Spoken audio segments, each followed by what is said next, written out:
Good morning. Good morning. Good morning. Good morning.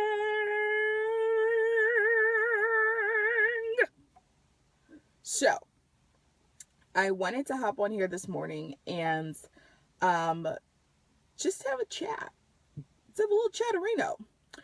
Um my my message box has been really interesting over the last couple of days. And that's good because that means you guys are putting in the work. That's awesome. Fantastarino. Um, but one of the things that has come up has been like, there's like this issue, this issue, this issue, this issue, this issue, this issue, this issue, and they give me like a laundry list of the things that are going on. And it's like, so where do I start? And a lot of times what happens is, or what I've been doing is really just going down the list and finding out what the root of the issue is. So, sometimes it's like, wow, I have fears about my marriage and fears about my children and fears about my finances and fears about, about my own health and fears about this and fears about that. And so they say, well, I've got 12 scriptures on health and 15 scriptures on marriage and 3 scriptures on children. Where should I start? And a lot of times what I'll do is I'll respond with something simple like, don't focus on the scriptures on your marriage. Don't focus on the scriptures on your children. Don't even focus on the scriptures about your finances or your own health.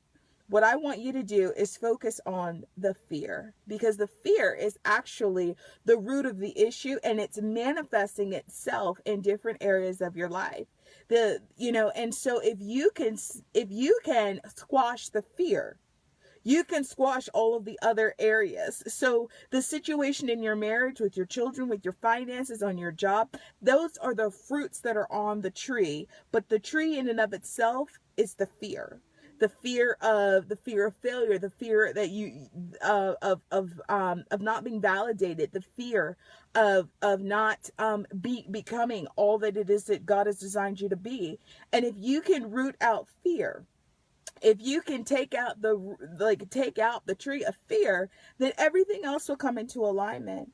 And that's why, when we start talking about like validation and acceptance, belongingness, it's a root of rejection. It's not necessarily an issue of, oh, well, I need to focus on learning how to communicate with my spouse and I need to learn how to, submit to my boss. No, you have to deal with the issue. And that is this idea that if you find out that you're wrong or that you have to endure correction, that it means that you're less than, that it begins to devalue you. And that's just not true, because no matter who you are, no matter where you are in life,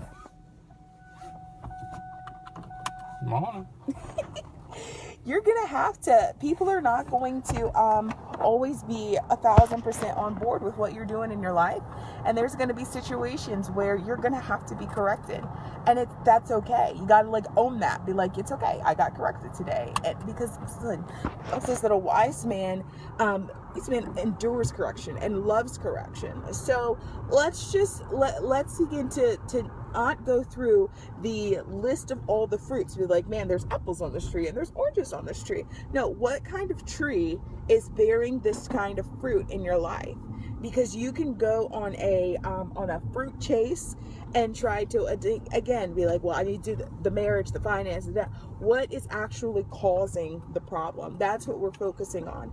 Not how it's manifesting, but what's the cause of it? What's the root of the issue?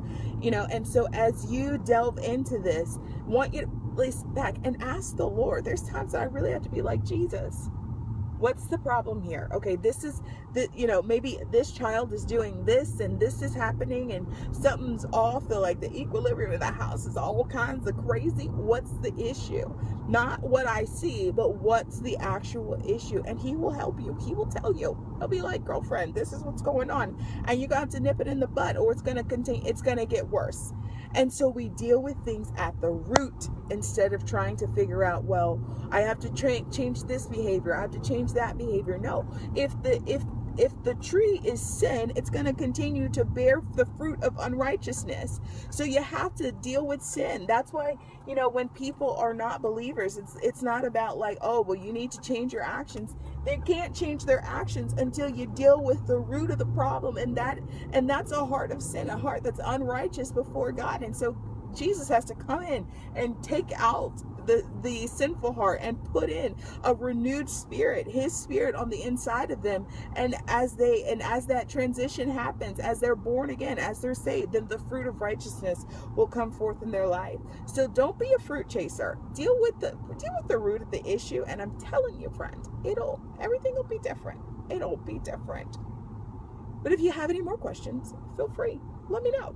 I am on standby, ready to answer them. All right, you guys have a fantastic Wednesday. I'll see you tomorrow.